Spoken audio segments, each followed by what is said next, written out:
I didn't believe in love, not one bit. Not like someone who pretends to be cynical just to hide hope, but like someone who'd truly seen what love could destroy and had no interest in repeating the show. I grew up hearing that love was what saved everything, that in the end, it was what mattered. But in practice, it was what left me in ruins more times than I care to remember. First at home, where promises were made over dinner and broken before breakfast cooled. Then in the arms of those who swore they'd stay, but left the moment my flaws showed. Love to me became a poorly told story, a promise without substance.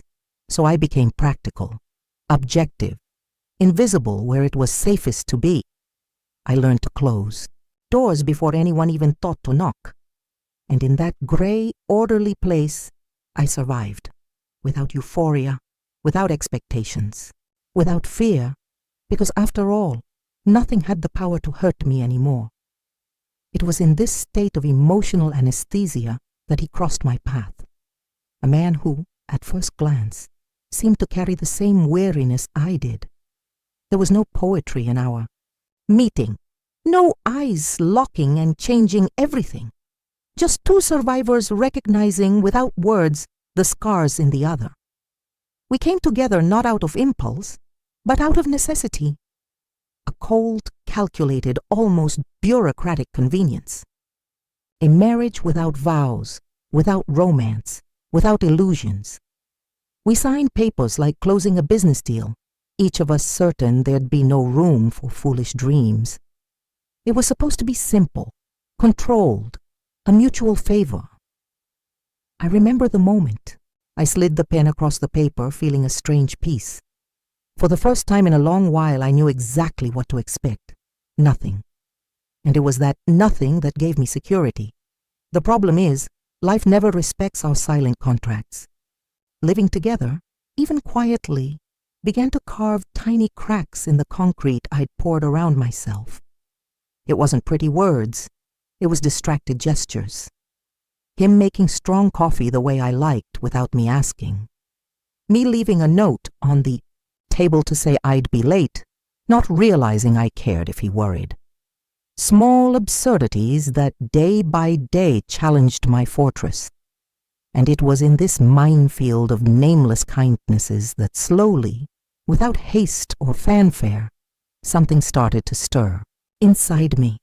Something I didn't understand, something I didn't want to understand, because I knew the cost of believing, and I wasn't willing to pay it again. He didn't ask invasive questions, and I was grateful for that. He didn't pry into my traumas or try to play the hero in a story he didn't know.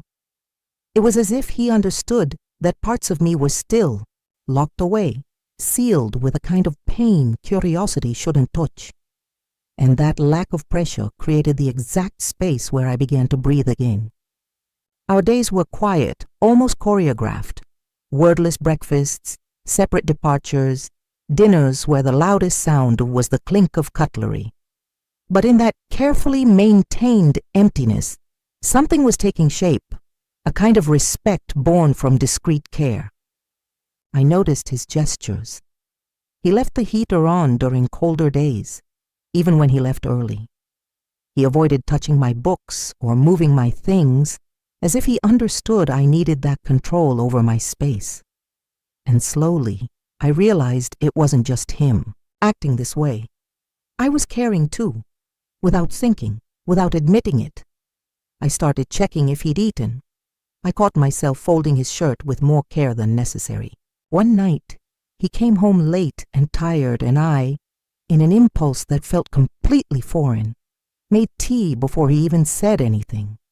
He accepted it with a nod and a near smile, and in that moment, I felt something restless stir inside me. It was so small, so subtle, but it disarmed me. I didn't say anything, neither did he. But something was there. It wasn't love, not yet. Maybe just the absence of fear, or the beginning of something I didn't yet know how to name. Forced proximity without demands was doing more for me than years of solitude. And that's when I realized I was opening up. Not because he insisted, but because he never tried to force the door. Still, I resisted. Every day, I reminded myself of who I was before, the woman who picked up her pieces alone and vowed never to hand them to anyone again. But now, part of me wasn't so sure. The silence that once protected me began to weigh on me. I started wanting to hear his voice longer, to see his face closer. I didn't admit this even to myself, but it was there. And it was on an ordinary late afternoon, while he washed dishes and I dried my hands in silence, that our eyes met for a second. Too long. He didn't look away. Neither did I. And in that moment I felt as if something inside of me had shifted slightly to the right place, like a piece of furniture that had been out of alignment for too long and finally clicked back into place. The turning point came like a breeze you don't notice until you catch a different scent in the air, and then realize the season has changed. There was no upheaval, no grand declarations, but something in me broke the day he came home later than usual. It was almost midnight. I was already in bed, but not sleeping. Not from insomnia, but from unease. He hadn't warned me, no message, no sound at the door. And for the first time since it all began, I found myself sitting up in bed, staring at my phone with a tight chest, as if something was out of place, and I didn't know how to fix it. The absurdity was that it made no sense. We weren't a couple, at least not in the way the world recognizes a couple, but there was something intimate in his absence, something that hit me in a place so deep even my walls couldn't contain it. When he finally walked in, tired and soaked from the rain, he didn't say much, just apologized, taking off his coat, with a slowness that betrayed the weight of the day. I got up without thinking, went to the kitchen and made a mug of tea. I placed it in his hand, like offering a silent request for an explanation, but without words. He held the mug with a look of quiet gratitude, and then, in a low voice, said, "I didn't think anyone would care." Those 7 words unraveled me.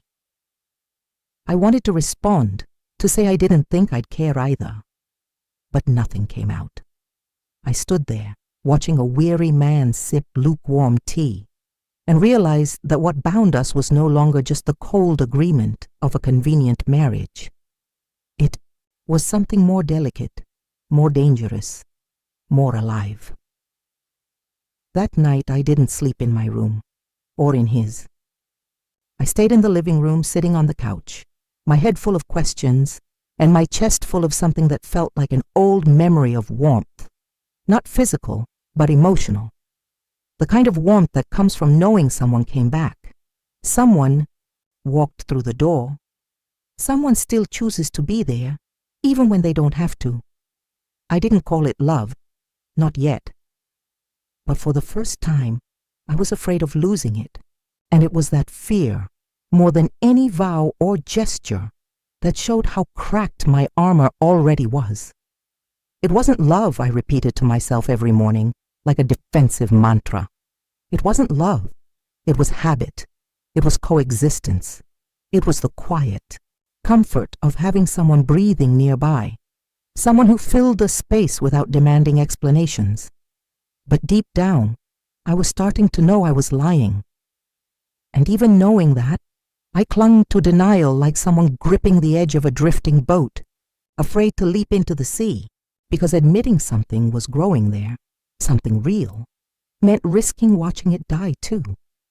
I wouldn't survive another pain born of hope, so I stayed on the surface, pretending control.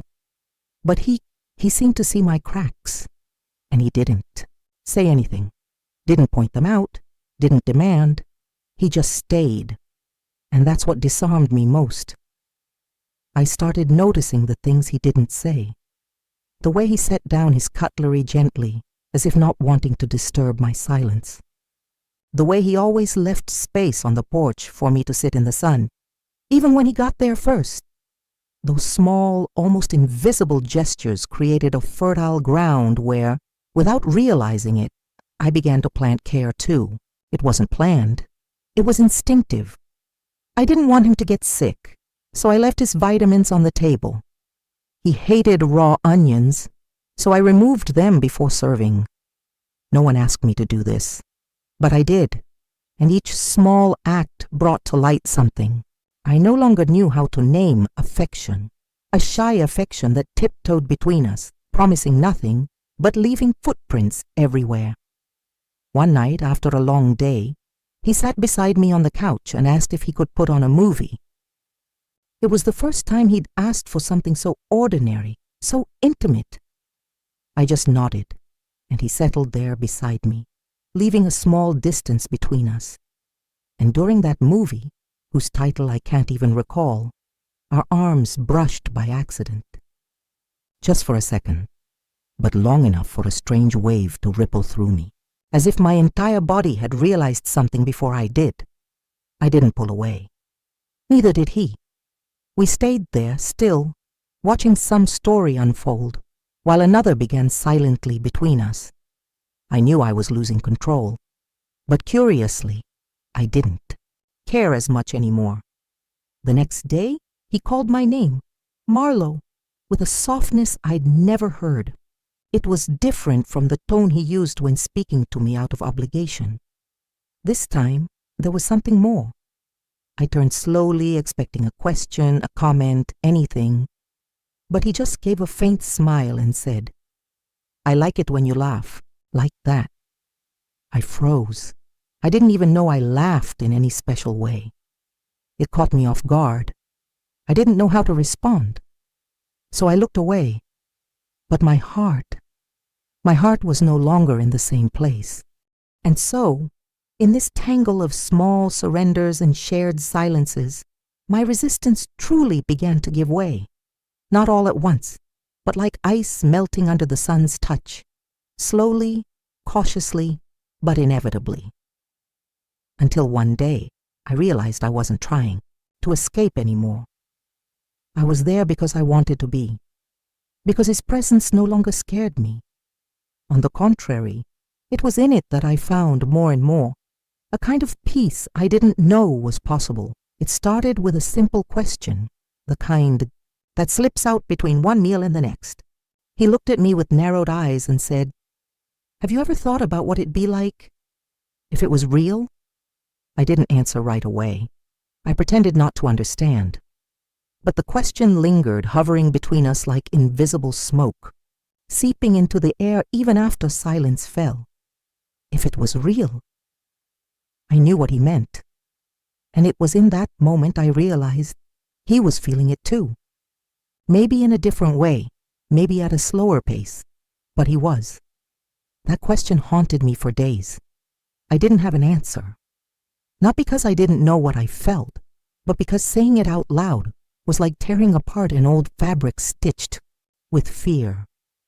Still, his question opened a door, and no matter how much I tried not to cross it, I could no longer ignore what was on the other side. Our days changed after that, not with dramatic gestures, but with small permissions.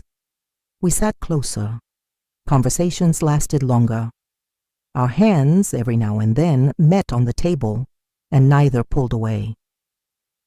I started noticing how he looked at me when he thought I wasn't watching. A lingering look, full of things he didn't yet know how to say. And me. I wasn't fighting what I felt as much anymore. On the contrary, I began to crave those looks, to wait for them.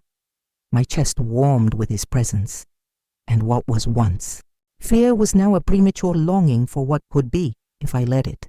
But with that came memories, the falls, the voices from the past saying love only brings pain, that trusting is handing over the knife and turning your back. I desperately wanted to forget that, but forgetting hurts more than remembering. There was a night when everything nearly fell apart. We argued, for the first time, not over something important, over something trivial. I was stressed from work. He came home earlier than usual and left a wet coat on the chair. A silly thing. But that day my nerves were raw. I yelled. He stayed silent.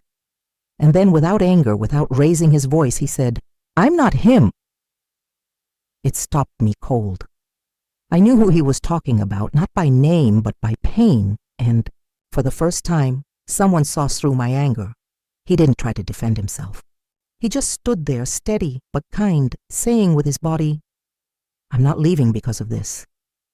That night, when things calmed, I sat beside him on the couch and rested my head on his shoulder. Neither of us apologized, but in that gesture there was forgiveness. It was also during this phase that I realized he had scars as deep as mine. He rarely spoke of the past, but his silences carried weight. Sometimes he'd wake in the middle of the night and stare at the ceiling. I'd pretend to sleep, but I heard his breathing change. In those moments, my instinct was to touch his arm, but I held back, until one day I didn't, and he held my hand, gripped it tightly like clinging to an anchor. We stayed like that, for minutes that felt like hours. And in that touch, I understood it wasn't just me relearning to trust. I could no longer separate what was agreement from what was feeling. Everything blurred, the days, the gestures, the silences, and for the first time I started wanting more. Not a contract, not a comfortable coexistence. I wanted love, but I still didn't know how to say it out loud. Time began to work on us like it does on stones at the bottom of a river, without haste, but with constancy. There was no room left for pretense. The boundaries we'd built so carefully were now blurred, as if coexistence had slowly dissolved our old fears. We no longer treated each other as strangers. There was a kind of intimacy between us that words couldn't explain. It was the way he knew when I needed silence and when I needed presence. The way I sensed when he was about to close off and said something light just to keep him from sinking. We were connected, even without fully knowing what we were building, and it was in this subtle intertwining that desire arrived. Not like a lightning bolt, but like a warm breeze that envelops you without warning. One day, without thinking, he touched my face to brush a strand of hair from my eyes, and I let him. Then his fingers lingered a second longer. My heart raced, not from fear, but from a near physical recognition of something the body knows before the mind accepts. That night, as I went to bed, the touch still burned, and I wondered if he felt it too, if that sweet tension surrounding us was just mine. But the next day, when he rested his hand on my waist for no apparent reason, I knew it wasn't. We began to tease each other without saying a word. He left short notes, a sentence, a stray thought, something silly that made me smile alone. I responded with lingering looks, subtle touches on his arm, coffee made just the way he liked, even when he didn't ask. It was a silent game, but full of intentions. Still, neither of us dared break that fragile balance. It was as if we stood on a cliff, looking at each other with a drop between us, waiting for someone to jump first, until, in the early hours of an insomniac night, the inevitable happened. I was on the porch, wrapped in a blanket, when he appeared with 2 steaming mugs. He sat beside me, in silence. We stayed like that for a while until he said, without looking at me, "I don't know what this is, but I don't want it to end." My throat tightened. The chill of the night didn't hurt as much as those words, because I recognized them. They were the same ones echoing inside me. I could have laughed, deflected, pretended, but I just replied, voice low, "I don't want it to end either." Inked. That moment, something shifted definitively. We no longer needed justifications. It wasn't about convenience, the past, or fear anymore. It was about being there, about choosing, about letting ourselves feel, even without guarantees. The next morning, everything seemed the same, but it wasn't.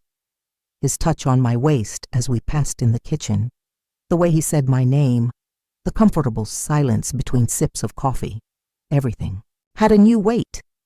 There was no more doubt that something had been born between us. And the most surprising part, was how it no longer scared me. I, who'd spent years building walls with sharp words and measured distances, now found myself wanting permanence. I wanted him to stay. I wanted him to see me. I wanted, and this was the scariest part, that he'd choose me not out of necessity, but desire. Because it was with me he wanted to be, even when the world offered other options. But it was exactly when this became clear that fear hit hardest. Not fear of him, fear of myself, fear of what I could feel, of what I could lose. Because now there was something to lose, and when you've been broken once, you learn to anticipate the damage. I started finding excuses to keep my distance. Pending work, postponed commitments, invented aches. He noticed. Didn't say anything, but he noticed. And instead of confronting me, he just gave me space. That gesture, which in any other situation might have seemed cold, unraveled me there. Because it was respect. Because he wasn't pressuring me to come back. He was giving me time to decide for myself if I wanted to stay. It was in that interval of voluntary distance that I realized something definitive. His absence hurt more than the fear of getting hurt. It wasn't longing for his body or the habit. It was for him. For the way he listened to my silences, the way he looked at me without expecting perfection, the small details only he seemed to notice. And that's when I understood, with the clarity of someone who no longer wants to run, that I loved him. And that loving at this stage of life wasn't a leap into the dark, but an act of courage. Loving was staying even with the past screaming. It was remaining even when instinct told me to run. That night, I knocked on his bedroom door like someone returning home after years of exile. When he opened it, I didn't need to say much. He just looked at me, and for the first time, I saw, in his eyes, the same relief I felt inside. I walked toward him, rested my forehead on his chest, and whispered, "I don't know how to do this right, but I want to try." He wrapped his arms around me slowly, like someone embracing a miracle. And in that moment, without fanfare, without exaggerated promises, I understood we were finally on the same side. Two skeptics, two survivors, two who never believed in love until in each other they found a reason to start over. The first time I watched him sleep after that, I realized it was too late to turn back. He was there, lying beside me, breathing with the calm of someone who'd finally found a safe place. And I, with my heart still wary, knew this was, without a doubt, the most dangerous moment of all, because now I had something to lose. Now it was real. There was no more room to pretend it was just convenience, or that time had confused us. We had chosen each other. And it was that choice, silent, ongoing, daily, that left me vulnerable in a new way. Loving after having given the up on it is like walking on glass. You tread carefully, but you know you could still get cut. But even so, you walk. Our routine took on new contours. The days remained simple, but everything had a different texture. He kissed my forehead as he passed by, and it made my chest ache in a good place. I left notes with small compliments he pretended were too subtle, but kept like someone collecting fragments of something precious. There was no euphoria, no spectacle. There was a care so constant, so attentive, that I began to wonder if this was what people called peace. But peace, even so, still carried shadows. Because the past, every now and then, came back to poke, in me and in him. In small gestures, impulsive reactions, dense silences that arrived without warning. There were still open wounds, still insecurities. It was on an ordinary afternoon, while arguing about something trivial, maybe the color of a wall or the destination of a trip we wouldn't take, that he stopped mid-sentence. His gaze dropped as if the weight of the world hung on his shoulders. And then he said, with a sincerity that unraveled me, "I'm afraid of ruining everything, afraid of not knowing how to care for this." I wanted to answer quickly, to say he was doing fine, that I messed up too, that no one knew what they were doing. But instead I just approached, took his hand, and said, "Then let's learn together." And in that moment I felt like we were building not just a relationship, but a language, a code of our own made of shared mistakes and silent forgiveness. A few weeks later, he got sick. Nothing serious.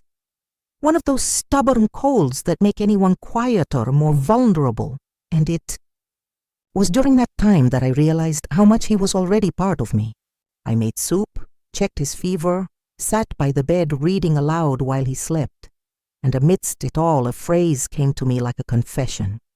I am his, not spoken, not exposed, but felt, entirely, without ties, without reservations. And maybe that's what love meant, after all. Not blind dependence, but a serene belonging, where you give yourself not out of obligation, but desire. Because in the other, you recognize shelter. When he got better, he thanked me with that look, full of truths he rarely voiced, and I, in response, just smiled. We didn't need to name everything anymore. We already knew what it was. It was a cloudy Sunday when he asked if I still thought about leaving. The question came out of nowhere, like a cold gust cutting through a warm day. We were sitting at the table, drinking coffee in silence, and for a moment I wasn't sure I'd heard right.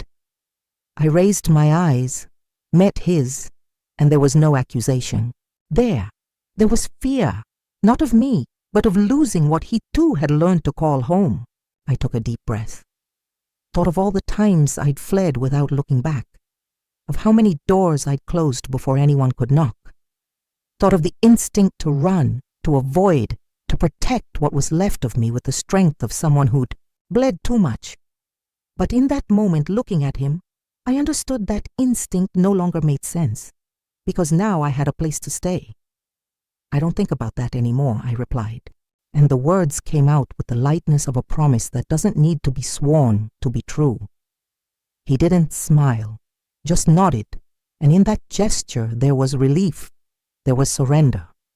It was as if, for the first time, we'd stopped running, not just from each other, but from ourselves. The days that followed were simple, full of nothing and full of everything. We took care of the house together, cooked together. Sometimes we didn't say a word, but there was a kind of love so dense in the silence, it became almost physical. One day he hugged me from behind while I washed the dishes. We stood there still for long minutes, and it was there that I felt. This was the kind of love that didn't shout, that didn't make loud promises. It was the kind that stayed, that sustained, that held firm, even when the world around seemed to crumble. A love built with patience, with stumbles, with daily choices. A love that grew where before there was only fear. Later that same day, sitting side by side on the porch, he took my hand and said, "We didn't believe in this, did we?" I shook my head slowly. "No, but it happened anyway." And we stayed there, looking ahead, needing nothing more, because we knew, against all expectations, against the past, against everything that taught us not to feel, love won. Not spectacularly, not like stories that end in applause, but it won like roots win the earth, discreet, silent, but deep enough to sustain an entire life. Years have passed, and I still wake before him some mornings. I look over and see the same man I married without believing in love, now sleeping, with a calm chest, like someone who knows he's exactly where he belongs. Sometimes I think of everything that brought us here, the escapes, the silences, the fears, and I smile. Because the love we built didn't come ready-made. It was carved in time, in choice, in daily coexistence. A love that didn't come to heal all wounds, but taught me it's possible to live with them and still love with all that's left. Today, we don't need to prove anything, not to ourselves, not to the world. He looks at me, I smile, and that alone is enough.